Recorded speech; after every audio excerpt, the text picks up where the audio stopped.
Ja, willkommen zu unserem mit ihm betrachten mit ihm. Schön, dass du dabei bist. Hallo. Hallo, Hallo, hallo du. ihr alle.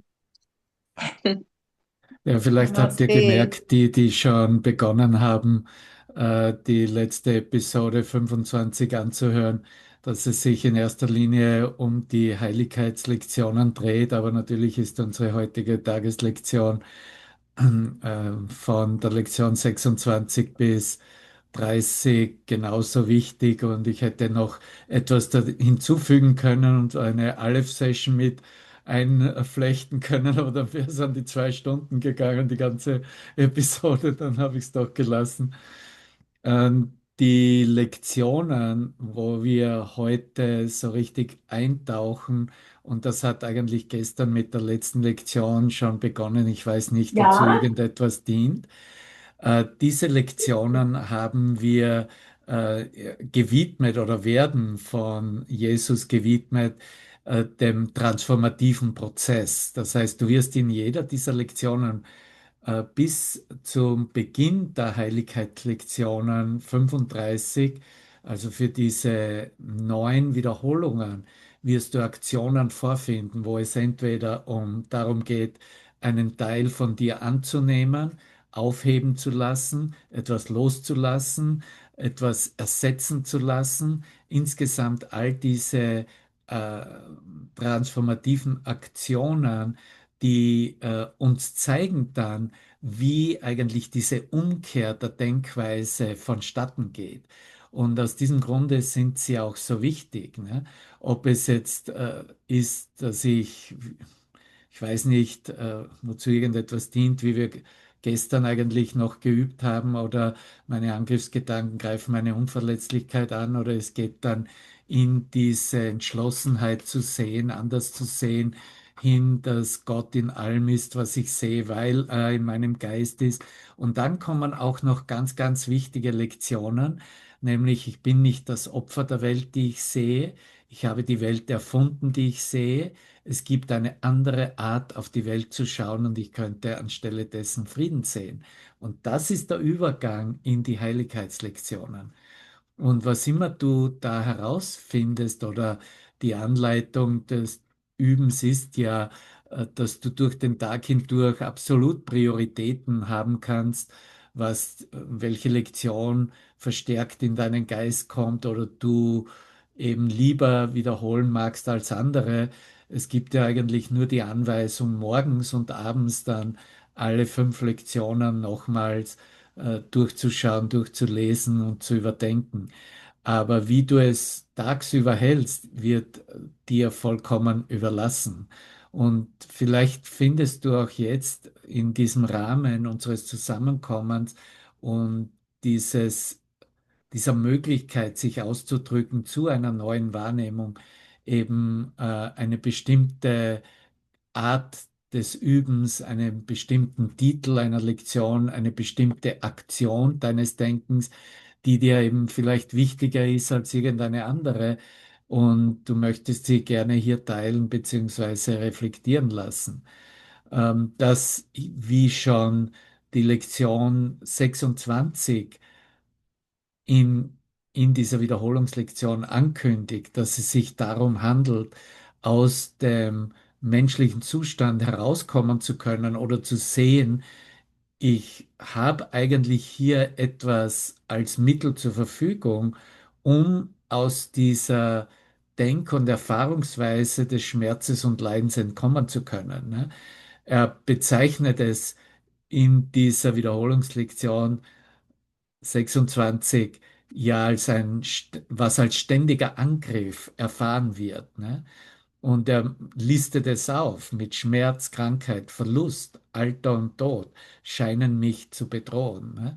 Das sind die Gedanken, um die es geht, dass wir sie mit einer Bewusstheit dem Heiligen Geist anbieten und sehen, wie er hier den Ersatz für uns macht. Ne? Das heißt nicht, dass wir nicht in Momenten genau das, wie er es hier beschreibt, erfahren werden. Aber es heißt, dass wir uns darin nicht mehr aufhalten und nicht mehr gefangen halten, sondern dass wir einen Weg gefunden haben, so schnell wie möglich hier eine Öffnung zu finden. Nicht, dass wir versuchen, das loszuwerden, sondern dass wir aktiv sind im Loslassen. Und das ist etwas ganz was anderes, ne? Weil wenn ich ein Gedankensystem loslasse, dann lasse ich los davon, was ich determiniere, entscheide, wie der Ausgang, die Reflexion dieses Gedankens sein sollte. Und wenn ich loslasse, öffne ich den Geist, dass mir etwas anderes, etwas Neues gezeigt werden darf. Das heißt, ich bewege mich für einen bestimmten Moment in der Ungewissheit und dieses Bewegen hin in die Ungewissheit wird natürlich vom Ego-Denksystem als bedrohlich angesehen und dafür haben wir jede Art von Schutz und Verteidigung aufgebaut. Aber dies zuzulassen, dazu sind wir fähig und werden wir trainiert. Und dieses Training, hier keine Angst mehr zu haben, einfach stehen zu bleiben in der Unmöglichkeit, wie sich eine Situation, ein Gedankensystem präsentiert, zeigt uns dann sehr wohl auch, dass wir am richtigen Weg sind und dass es buchstäblich für uns erneuert wird, weil diese Erneuerung immer eine Erneuerung ist, die uns aufzeigt, äh, dass das Bild, das wir unter Schmerz und Leiden oder Verlust gehalten haben, in Wirklichkeit eine Öffnung für eine größere Erfahrung war, eine Öffnung für eine verstärkte Erkenntnis des Einsseins mit allen Aspekten unseres Selbstes. Das heißt, dass unsere Liebe zueinander dadurch gestärkt wird und sich zeigt, dass da auch kein Keil mehr reinkommen kann in Wirklichkeit. Und dass der Keil, der da reingetrieben wurde, auch nur durch unsere Zustimmung seine Wirkungen zeitigen konnte für einen Moment.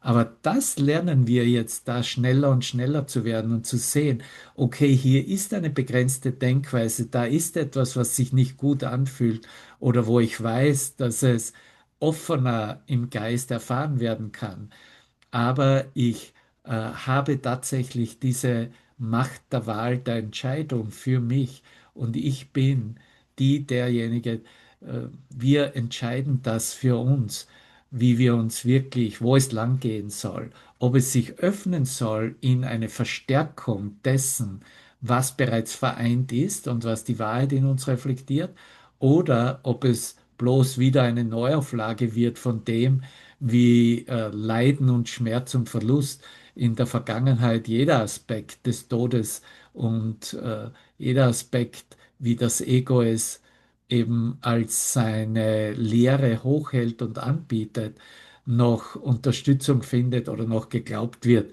dass es wirklich einen ausmacht. Also die Identität wird damit angenommen. Oder zu sagen, nein, ich weiß, wer ich bin. Meine Identität hat nichts mit Kleinheit und mit Begrenzung zu tun. Und ich habe die Mittel zur Verfügung. Ich habe diese Wunderkraft buchstäblich zur Verfügung, die mir zeigt, dass dies kein Hindernis ist, die mir aufzeigt, dass mich hier nichts zurückhalten kann vor dem Eintritt in buchstäblich in mein Ganzsein, in den Himmel, in das Einssein des Geistes des Sohnes Gottes. So, vielleicht findest du einen Aspekt in deinem Üben aus irgendeiner Lektion heraus mit einer praktischen Verbindung, wie du damit umgehst oder was es mit dir tut oder wo du dich befindest in deinem Dich erfahren mit deinen Traumbildern. Und hier ist ein Raum geöffnet, der dir zur Verfügung steht, um dies ins Licht zu bringen, um diese Beschleunigung auch zu erfahren, dass sie tatsächlich existiert und dass sie zugänglich ist für deinen und für unseren Geist als Bruderschaft selbst. So fühl dich frei, dein Mikrofon anzumachen und dich Schön. mitzuteilen. Danke.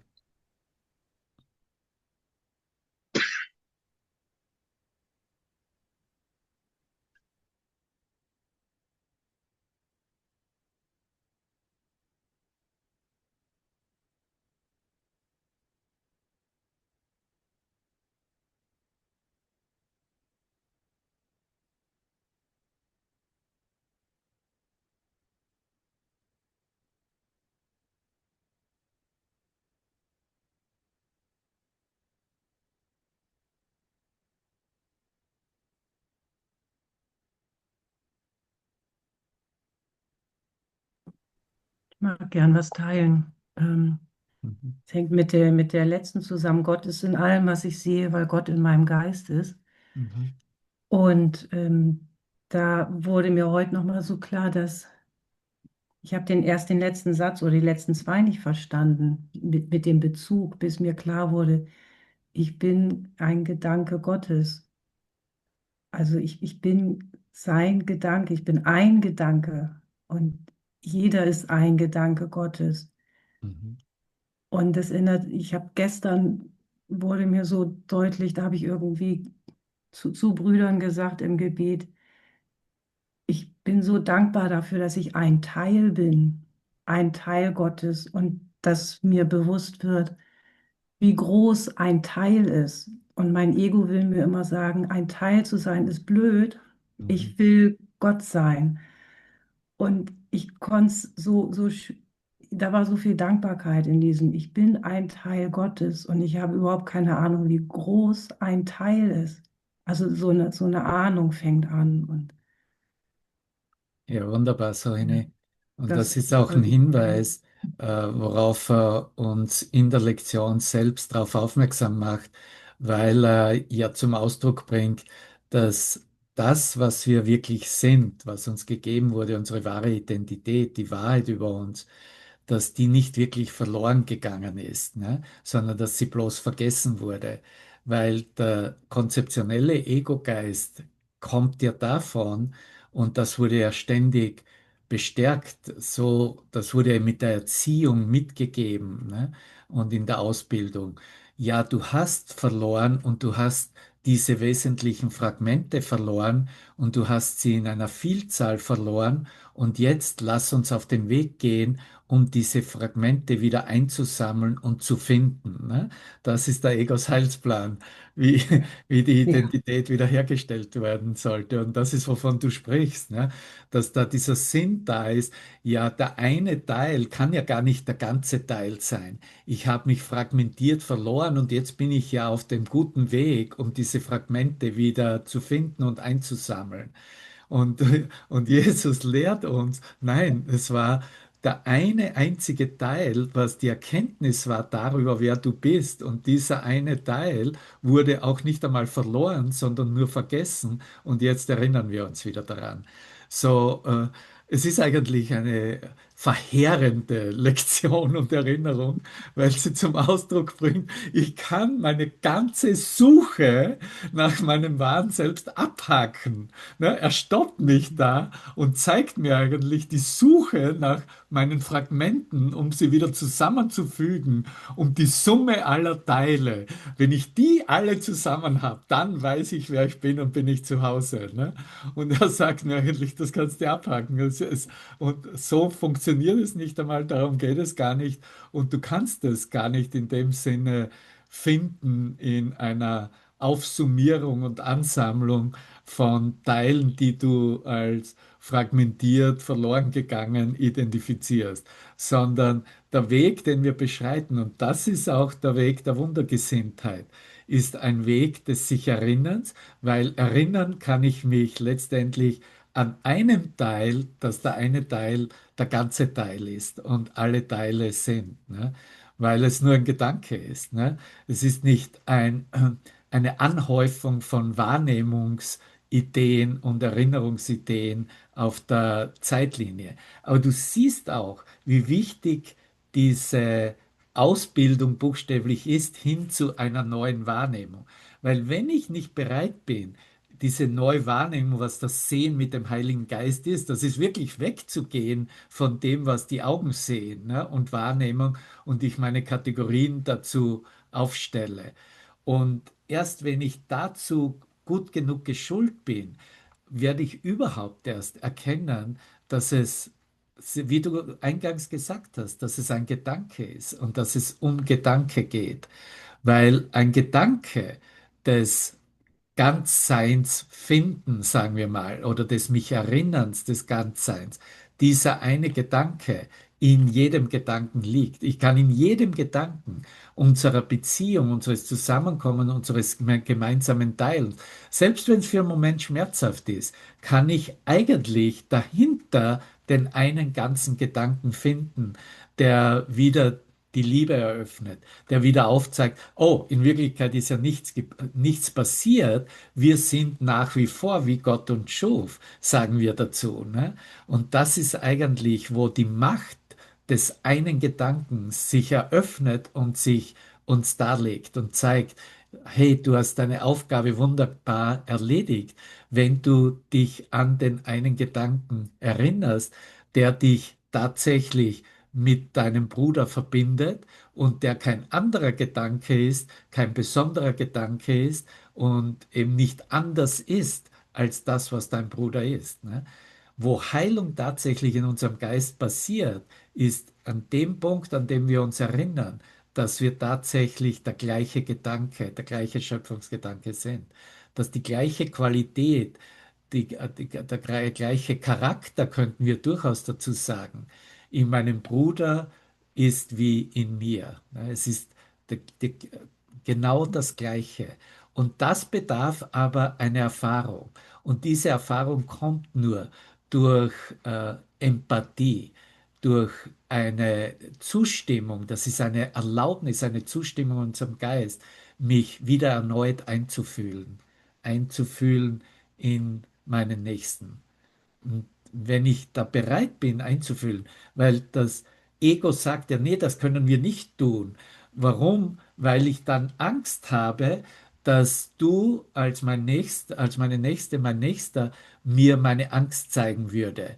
Und das war in der Episode auch, das ist dir vielleicht auch aufgefallen, oder das findest du in jeder Basislehre des Kurses, dass wir eigentlich dann anerkennen müssen, wenn wir da entlang gehen, dass wir nicht wirklich Angst vor unserem eigenen Machwerk, was Angst in Ausdruck und Ausdehnung war oder in Angst zu teilen war, sondern dass ich tatsächlich Angst habe zu sehen, was dahinter steht, nämlich die Liebe, nämlich das, was das Einssein ist. Und das zeigt uns letztendlich dann das Zulassen des einen Gedankens, weil der eine Gedanke, um den es geht, der kann sich nie ändern. Der ist unveränderlich, unveränderbar und unverändert. Und nur wenn ich da so entlang gehe und nirgends stehen bleibe und kein Hindernis zulasse, mich in irgendeiner Veränderlichkeit zufriedenzustellen, werde ich sehen, dass das sowohl in meinem Nächsten wie in mir immer da ist und immer in dem Sinne beschützt, geschützt vom Licht selbst intakt ist und zugänglich ist und natürlich unsere eine Identität ausmacht. So, er hat es in dieser Lektion 30 dann ausgedrückt, seine Worte sind: Es ist für mich im Geiste Gottes bewahrt worden. Ja. Diese, dieses Wissen der wahren Identität, ja. Diese Erkenntnis ist für uns in Gottes Geist bewahrt worden. Und aus diesem Grunde bedarf es eigentlich auch nur diese Zustimmung und der Anerkenntnis, ja, ich habe mich nicht selbst erschaffen, sondern ich bin eine Ausdehnung von Gottes Geist. Ich bin eine Ausdehnung seines Gedankens, seines Schöpfungsgedankens. Ich bin seine Schöpfung. Und das allein erlaubt mir schon zu sehen, dass alles, woran ich mich erinnern soll, natürlich in seinem Geist bewahrt wurde und nach wie vor verfügbar und zugänglich ist für mich auf meinem Nachhauseweg. Und das teilen wir halt auch in unserem Zusammenkommen, ob es jetzt auf einer virtuellen Ebene ist oder in einem Präsenztreffen. Und sicher in einem Präsenztreffen können wir uns noch besser spüren. Wir spüren das Licht, das uns verbindet, noch stärker, weil wir in dem Sinne es mit Erinnerungen von Zusammenkommen, von Trauminhalten noch in Mhm. Verbindung bringen, von als Körper gemeinsam einen Weg begangen zu haben. Und das ist ja Energie, das lässt sich spüren. Ne? Und das bringt natürlich jeder in diesen Lichtkreis mit. Ja, und wenn Gott will, dann werden wir uns auch treffen Mitte Mai, wie es aussieht, wird Hubert und ich und alle Brüder, die mit uns mitkommen, wie Corona, wie Isabel. Und ich hoffe, du, Christine, genauso, du wohnst ja in Freiburg. Ne? Freiburg im Breisgau sprechen wir. Ne? Werden wir ein Wochenende, das ist das Wochenende vor dem Pfingstwochenende. Und ja, ich werde zu dem Zeitpunkt schon in Europa sein. Und auch in meinem Geist ist es ein immenser Wert zu sehen. Deswegen genieße ich diese Festivals auch immer so sehr, zu sehen, welche Lichtstärke da eigentlich in unserem einen Geist sich eröffnet. Ne? Und das hat Voll. in dem Sinne gar noch nicht einmal irgendetwas zu tun von irgendeinem Ausdruck eines Lehrers in irgendeiner Session zu irgendeinem Thema, ne? Sondern das ist tatsächlich nur der Frieden, die Stille Mhm. im Herzen, im Kern des Selbstes, dass wir zulassen, dass es sich zeigt, eröffnet und weiter ausdehnt und verbindet und anerkennen, wie das in der Verbindung auch gestärkt wird und gestärkt ist. Ne? Ja, so. Ich würde gern was sagen zu, Ja, ja, bitte. irgendwie passt das zum Thema ein Teil sein oder vollständig sein, dieser scheinbare Gegensatz und auch zu dem Thema einfühlen. Weil ich habe eigentlich die meiste Zeit immer gedacht, ich muss noch vollständig werden und ich muss was dafür tun, weil ich noch nicht perfekt bin oder noch nicht angekommen bin oder solche Gedanken hatte ich. Und ja, das hat mich jetzt auch inspiriert, dass du gerade gesagt hast, über die Liebe kommt man ins Einssein und da ist die Vollständigkeit. Und jetzt, wo du es gesagt hast, kann ich so empfinden. Aber da kam ich tatsächlich im Juni, war es so, da habe ich das so, ich habe mich in deine Energie eingefühlt, Devavan. Und da habe ich diese, also wir waren ja auf dem Wunderfestival in Bad Meinberg, ne? Ich habe mich in deine Energie eingefühlt und ich habe da diese Vollständigkeit entdeckt und ich dachte, ah, cool. Für mich ist das so ein Beschleuniger, diese direkte Erfahrung von der Energie, weil ich mich gut da reinspüren kann und dann kann ich es irgendwie so wie, ah, so fühlt sich's an und dann ist da die Erfahrung und dann ist es mir näher oder ich weiß nicht, wie ich das sagen soll. Und dann habe ich gemerkt, dass ich das mit den Entscheidungsregeln für mich einfach so, ich kann einfach entscheiden, welche, ne, wenn ich heute keine Entscheidung alleine treffe, was ist es, was ich erfahren möchte? Diese Erfahrung von Vollständigkeit. Und das war eine Offenbarung, dass das einfach so funktioniert. Genau, Dankeschön. Auch Ja, schon. danke. Ja, es ist eine Demonstration, wovon du sprichst, Corona, dass Gott tatsächlich in allem ist, was wir sehen. Ne? Und sicher identifizieren wir uns zuerst als Gestalt und Figur und Persönlichkeit XYZ. Ne? Und dann kommen wir drauf, dass all diese Zuordnungen und Bedeutungen, die wir aus der Vergangenheit mitbringen, du hast mir auch mal erzählt oder mit mir geteilt, dass deine Erinnerung, die du eigentlich mitbrachtest in der Verbindung mit mir eine war, der lässt mich ja links liegen und beachtet mich überhaupt nicht, kannst dich erinnern. Und ja, Mhm. das sind wertvolle Erinnerungen, weil sie aufzeigen, welchen Wahnsinn wir eigentlich da mitbringen in den gegenwärtigen Moment. Und Mhm. und wenn der Geist nicht mehr zulässt, sich von diesen wahnsinnigen Gedanken aufzuhalten, ne, dann eröffnet es sich natürlich von sich selbst. Ne? Und das ist genau, wie er es auch beschreibt in der Lektion, Gott ist in allem, was ich sehe, weil er davon spricht, von diesem Jenseits all meiner wahnsinnigen Wünsche, ne? Weil meine wahnsinnigen Wünsche wäre, oh, bleib bloß getrennt von diesem Typen, ne? Das wäre der wahnsinnige Wunsch, ne? Dass das Ego sofort natürlich anbietet, ne? Bleib bloß weg, ne? Bleib bloß auf Distanz, ne? Und jenseits dieser wahnsinnigen Wünsche, da ist mein Wille, da ist der wahre Wille, nämlich der Wille, der mit Gottes Wille vereint ist. Ne? Und das ist das Angebot. Da darf ich mich öffnen. Da darf ich das Ja geben zur Erlaubnis, dass sich was zeigen kann, dass mein Wille jetzt ein anderer ist, als mich da in der Kleinheit und in meinen vergangenen Ideen zu halten. Ne? Und da kommen wir an, dann in der Erkenntnis, wie er es ausdrückt, dass Gott ist immer noch überall und in allem für immer. Ne?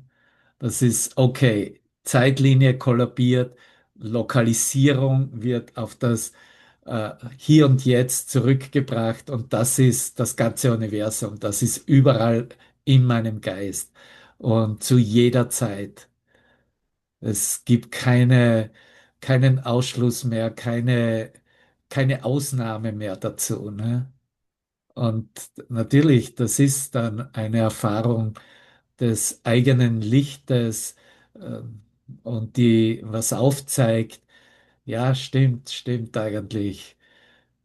Darum geht es. Und das ist der Schöpfungsgedanke. Das ist die Liebe Gottes selbst, jetzt in meinem Geist, selbst in einer Verbindung, die ich vielleicht noch meine, zuerst mit einer Person zusammenstehe, zusammensitze oder mich umarme oder wie immer geartet, die Mittel dazu gegeben sind. Ne? Danke. Und es ist auch immer so witzig. Ich hatte heute so eine witzige Begegnung, auch eben Gott ist überall und ich treffe mich manchmal mit so ein paar verrückten Künstlern am See unten in einem sehr kreativen Café. Also das Café ist entstanden aus 500 Franken, hat mal jemand gespendet und einer hat ein Café eröffnet und alles läuft irgendwie durcheinander, jeder bringt was mit. Und dann wir waren da einfach so am Relaxen, dann sagt eine so, die kannte ich nicht so wirklich, sagt sie, du, ich habe mal irgendwie gehört, du hast was mit Kurs in Wundern am Hut, Manuela. Und ich so, ja, ja schon, ja. Ich habe nie was gesagt. Und dann haben sie gesagt, ja, im April hast du dann einen Workshop hier, wir haben ein paar Interessenten. Und ich so, nee, wirklich. Und die andere, meine Freundin neben mir, Manuela hat eigentlich ihren freien Tag, aber jetzt muss sie ihre Agenda hervornehmen. Und ich so, ja, die habe ich genau heute früh eingepackt. Ich wusste nicht, warum. Jetzt habe ich da einen Workshop am Bodensee und dann in diesem, nennen Sie mal das verrückte Café. Da kommen allerlei Leute, da glaubt kein Mensch, wer da reinkommt. Ja, von wegen, es wird einem nicht gezeigt. Ne? Und ich wollte keine Workshops mehr machen. Ich habe sicher 3 Jahre nichts gemacht, so live. Ja, und jetzt hast du ja nicht nur den Kurs, sondern kannst ja auch aus deiner eigenen Veröffentlichung deiner Schriften teilen und Demonstration und Beispiel geben. Ne? Das ist ja auch wunderbar. Ist total cool. Ja. Ich denke, das ist wirklich ein Lokal zwischen Secondhand-Kleidern und verrückten Menschen. Es ist richtig toll, wie das Leben so spielt. Ja, irgendwo müssen doch die Zombies auch zusammenkommen und die Botschaft empfangen. Ja. Und so viele Tiere hat es da. Hunde kommen auch immer rein. Ah, wirklich? Wow, toll. Wir haben alle so viele Hunde. Wow. Ja. Danke, danke. Das Café heißt Gönn dir etwas. Ja, cool. Ja, ich gönne mir den Himmel, ich gönne mir eine Lichterfahrung. Schön.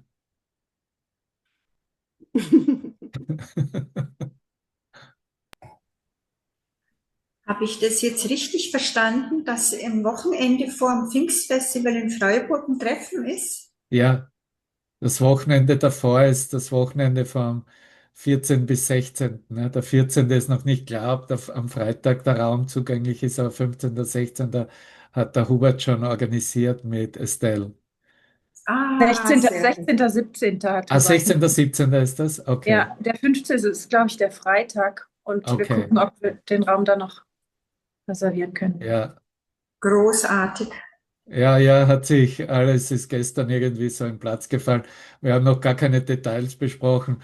Hubert hat mich nur eingeladen. Hey, kannst du einen Titel bitte verfassen? Ja, schön.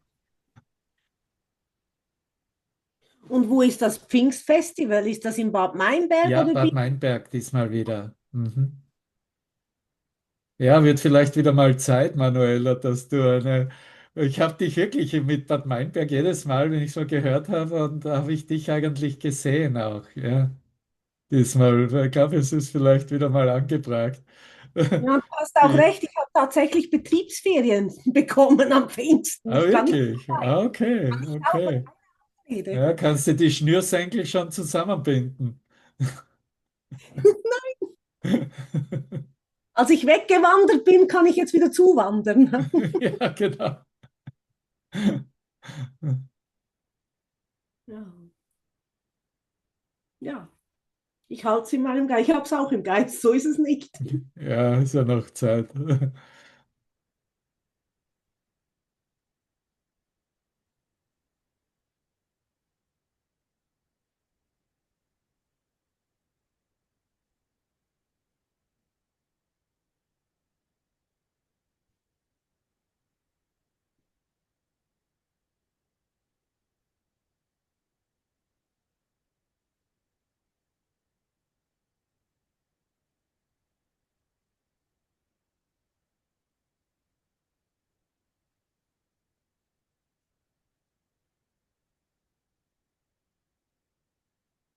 Heute ganz stumm, Lioba, Alexandra.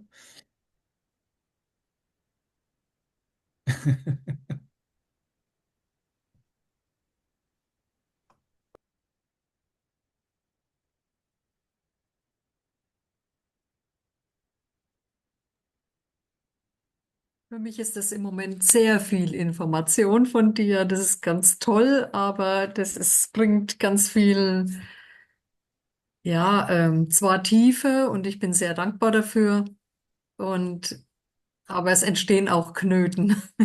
Ja. Meinst du jetzt in Bezug hauptsächlich auf die Episoden, die Ja, Montag, Mittwoch, Freitags hochgeladen werden? ja, also ich hätte eigentlich das Bedürfnis, die öfter zu hören, aber ich finde nicht immer die Ruhe und die Zeit und Ja, dann möchte ich irgendwas behalten und dann kommt aber das nächste und dann ist es wieder weg und ja, ist im Moment sehr viel Input, aber ja. ich genieße es Ja, es total. bleibt in den Archiven und sicher auch das Wochenende mit 3 Tagen. Also für den Sonntag ist ja ein bisschen dafür vorbehalten, dass man vielleicht doch Jetzt bist halbwegs du ganz mitkommt. Ne? unterbrochen, ganz abgehackt. Ich sagte, hörst du mich jetzt wieder? Ich sagte gerade, dass auch der Sonntag dazu da ist, um sich vielleicht Zeit zu nehmen, um aufzuholen, was man unter der Woche nicht geschafft hat. Ja, ja. Aber es ist in den Archiven und letzten Endes ist es zu jeder Zeit zugänglich. Ist es noch Mhm. Ja. abgehackt? Ja, das war meine Verbindung, glaube ich, die instabil Aha, war. okay. Ja. Mhm. Ja, und oft ich höre mir zum Beispiel selber lieber, ich höre es mir oft an auf Spreaker und ich gehe dann oft sogar auf 1,25 Geschwindigkeit und dann geht das auch ein bisschen schneller. Mein Geist ist auch ganz schnell, also ich habe keine Schwierigkeiten, dem folgen zu können. Ne? Und Okay. das mag vielleicht auch helfen, dass du schneller durchkommst durch eine Episode. Vielleicht ist dein Geist noch schneller als meiner, wer weiß. Und du bist schon angekommen und da heißt, du brauchst es dir gar nicht mehr anhören, weil du schon weißt, was der Inhalt davon war. Also mit dem Nürnberger Trichter einfüllen. Muss ich mal ausprobieren. Jetzt muss ich Ja, mich. und auch Ja. ich nehme ja ganz bewusst auch, es ist ja ziemlich viel Aufwand Mhm. auf einer persönlichen Seite involviert, weil ich ja hier Aufnahmen auch auswähle, die überhaupt nirgendwo hochgeladen sind. Ne? Ich meine, das sind ja Aufnahmen von 2010, 2012, 2013 und so. Äh, und da war ich eigentlich schon voll unterwegs mit Einladungen und überall und Wochenenden und äh, mein Geist hat zu der Zeit auch ein bisschen anders gedickt, ne? Kann man vielleicht das sagen. Ich war irgendwie so, ich bin auch ruhiger geworden in dem Sinne und lass es eher zur Essenz und das Basiswissen jetzt in meinem Ausdruck sein und ist eher eine Seltenheit, dass ich so auf der total vernunftmäßigen Art und Weise wusch, ne, so richtig reinschlage in die Ego-Denkweise. Ne?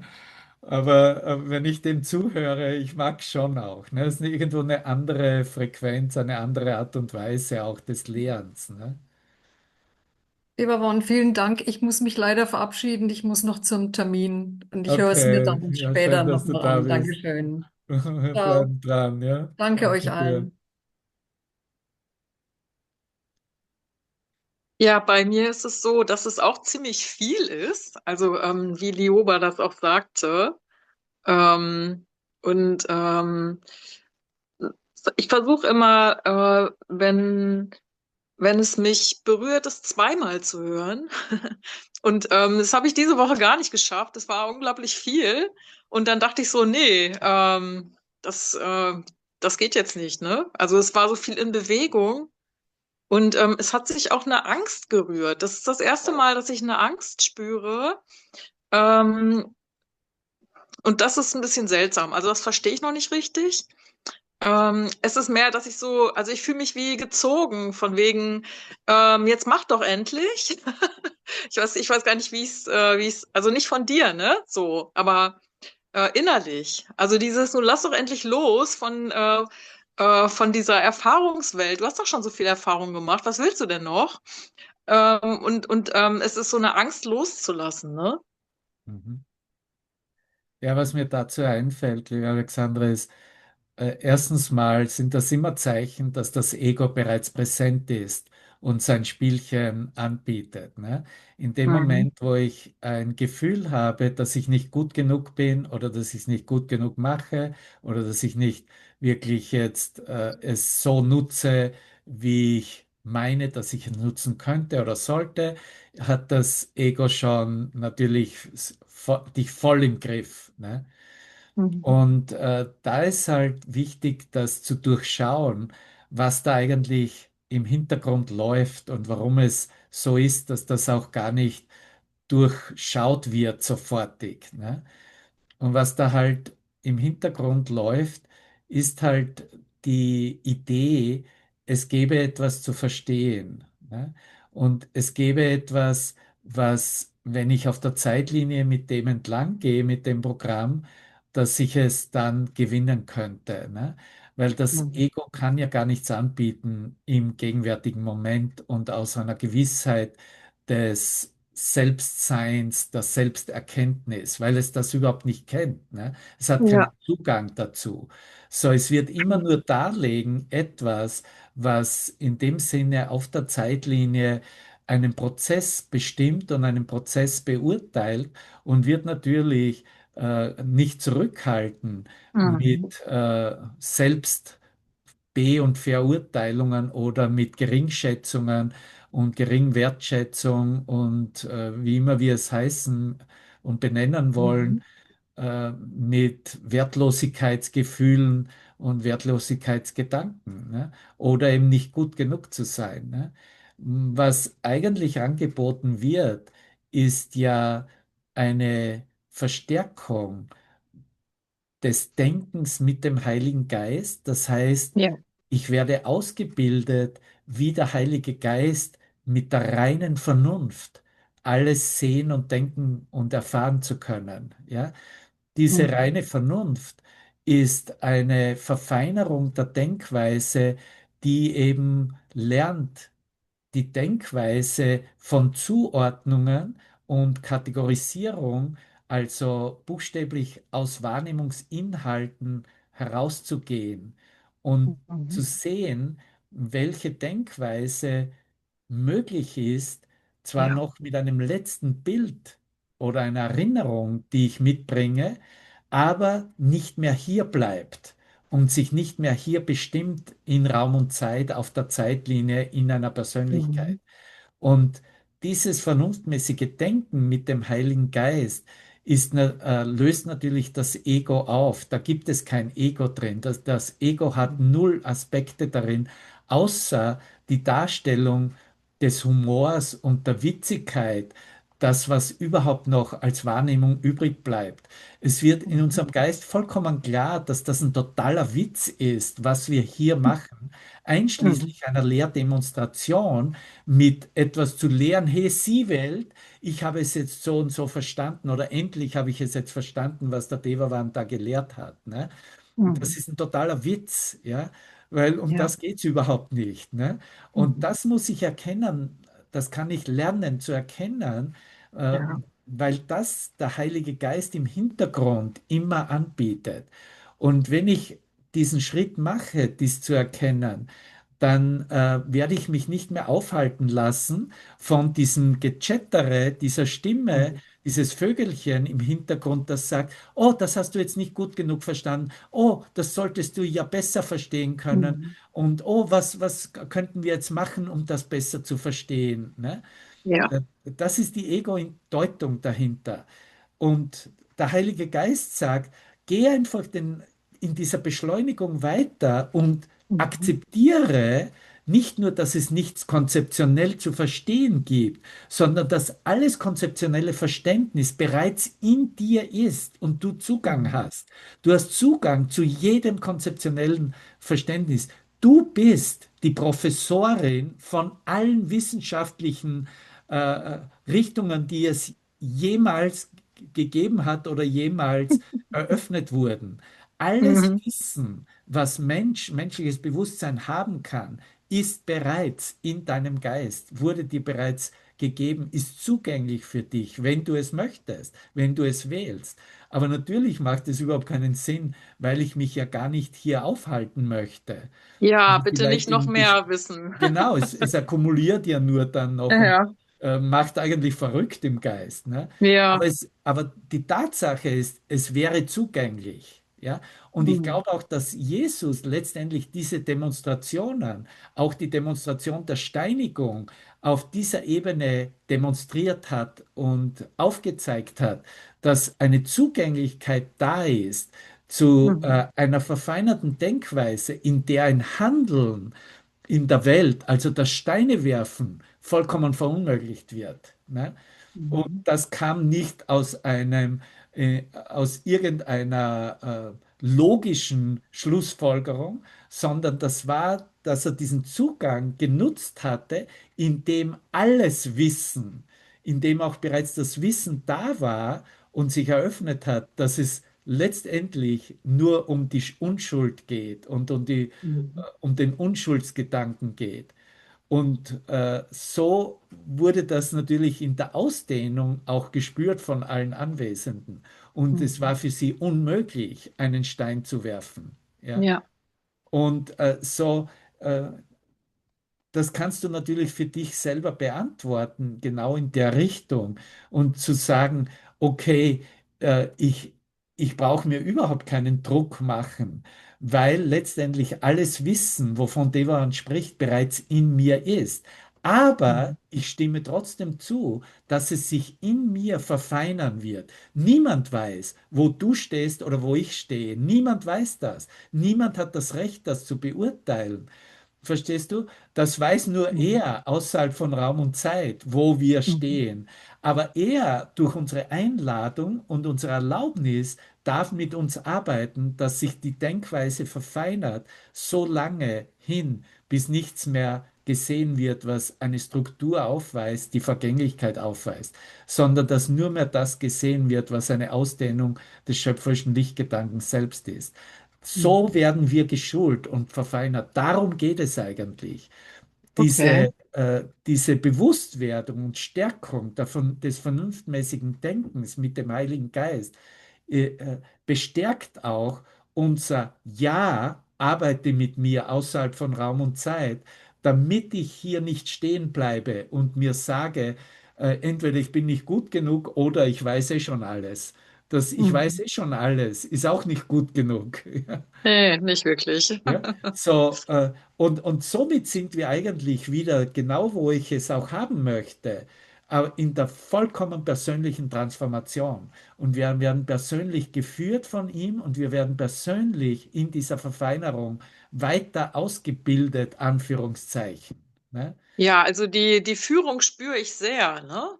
Das auch. Ja. Aber ja. Ja gut, vielleicht mache ich mir zu viel Druck, ja. Genau. Und das Ego packt mich da, ne? Klar. Aber ich spüre auch die Führung sehr. Also ist irgendwie so beides gerade. Ja, und das ist auch das Wesentliche. Verstehst du, wenn du die Führung spürst, dann weißt du, dass es für dich gut ist. Ne? Ja, Und wie viel du absolut. davon nehmen willst, bist du sowieso immer frei. Jeder ist Mhm. vollkommen frei, wie viel weil das wäre das tägliche Brot. Ne? Wenn ich das Vaterunser für mich bete, dann setze ich eigentlich immer ein, wenn es zu diesem Punkt kommt, gib uns unser tägliches Brot, gib mir das tägliche Lichtbrot. Ne? Das Mhm. ist dieser Lichtgedanke, das ist genau diese verfeinerte Energie des Heiligen Geistes, dass ich Mhm. einlade und für mich äh, in Annehmen gewillt bin. Ja, vielleicht magst du ja mal in die Gruppe deine Version vom Vaterunser schreiben. Ich habe keine andere Version vom Vater Ach Unser so, als okay, nur das eine das tauschst ist, du aus. ich verwende eigentlich die normale Version, die normale Kirchenversion und das sind die einzigen zwei Stellen. Die eine Stelle und die andere Stelle ist Hilf mir, also lass mich nicht in Versuchung geraten. Ne? Ja, So, ja, Gott führt mich nicht in Versuchung, ja, sondern ja, genau. er ist meine Hilfe, damit ich nicht in Versuchung gerate. Ne? Ja, Und sonst ist für genau. mich alles bestens, wie es ist. Ich bin kein Ah, okay. Esoteriker in dem Sinne. Für mich sind dann Jawohl.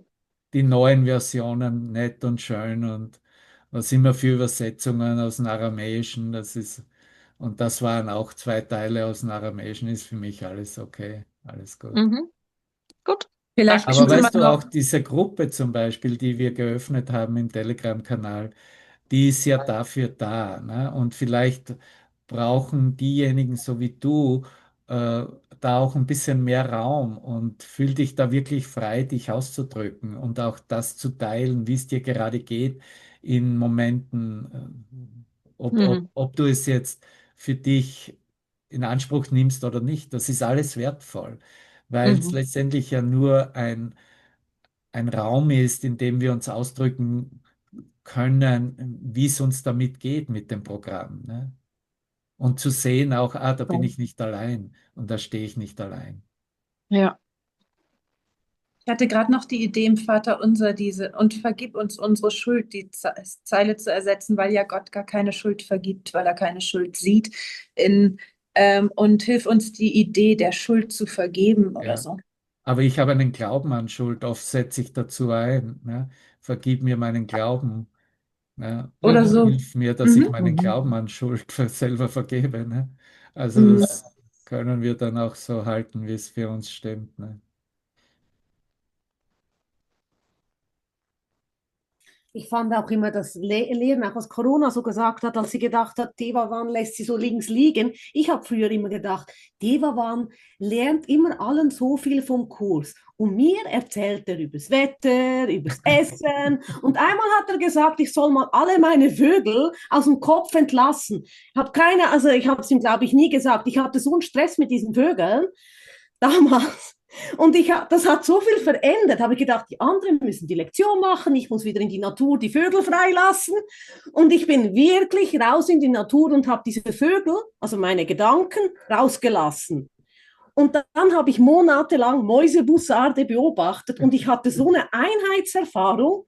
Also heute bin ich echt froh, hat mir Deva nicht immer vom Kurs erzählt, sondern vom Essen und von den Vögeln. Und ich habe auch gedacht, der weiß irgendwie alles. Ich kann mich nicht mehr entfliehen in Smalltalk, weil überall hat er mit mir Smalltalk geführt und alles wurde zu einer größeren Version, weil ich habe mich gern hinter Smalltalk versteckt, ja. Hat mir auch mal gesagt, tu doch noch dümmer, als du bist. Der weiß alles über mich. Ich fühlte mich wie ein Satellit manchmal verfolgt. Aber ich hatte das Gefühl, die ganze Welt weiß meine Gedanken, als ich die Vögel losgelassen habe. Und das hat mir so Angst gemacht, dass ich nichts mehr verstecken wollte. Die finden es ja sowieso, die Vögel.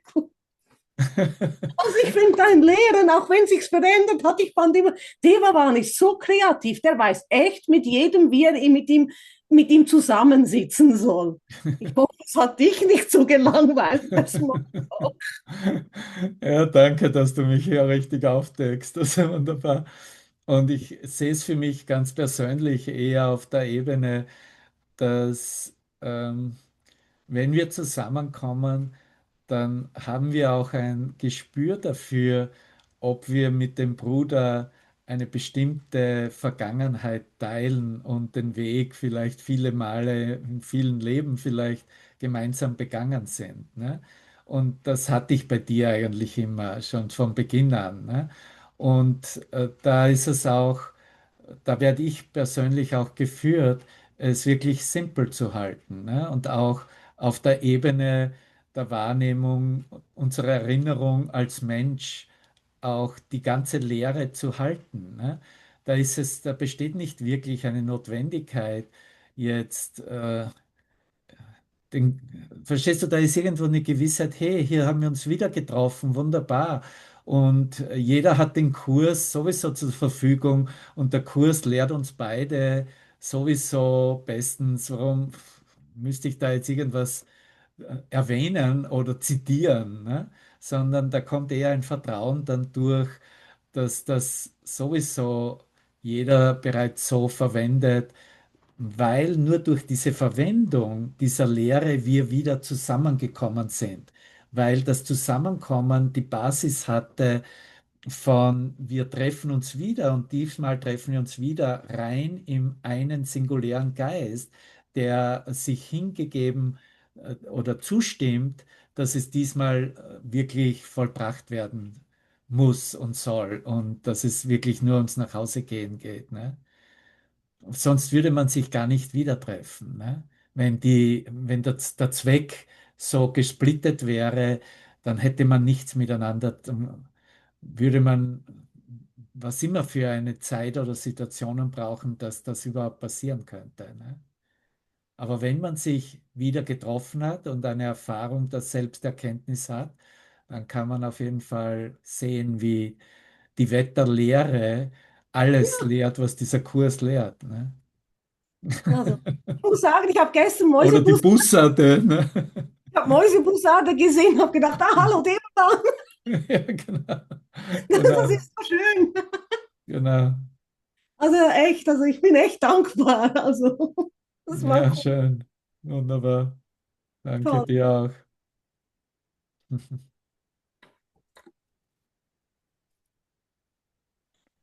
Ja, vielleicht belassen wir es mit dem. Es war vielleicht ein schönes Schlusswort. Möchte jemand noch etwas teilen oder sagen?